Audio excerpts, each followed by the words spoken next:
వ్యక్తి అప్పుడు ఎవరో అమరావతిలో ఒక ఆయనకి 10 లక్షల రూపాయలు 20 లక్షలు చేసే వాల్యూదండి, మాకు 4 కోట్ల రూపాయలు వచ్చింది అంటాడు అతను. ఇప్పుడు అది నేరమా, పాపమా?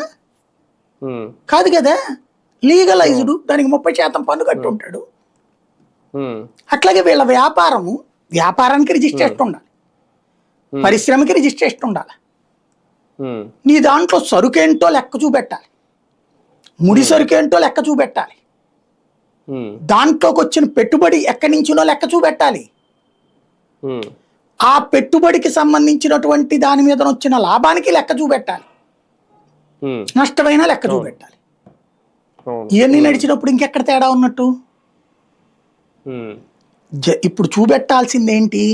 చట్టబద్ధం కాని సొమ్ము అంటే క్యాషు, బంగారం ఇన్కమ్ ట్యాక్స్లో చూపించినటువంటి వాటిదైతే మాత్రమే జగన్ దగ్గరికి వెళ్తుంది.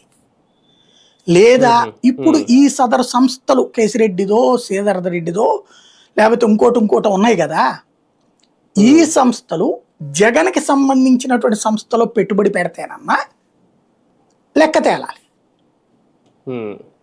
ఇప్పుడు జగన్ సంస్థలన్నీ ఈడీ, సిబిఐ విజిలెన్స్లో ఉన్నాయి కాబట్టి దాంట్లో పెట్టుబడి పెట్టలేదు కదా వీళ్ళు ఎవరు.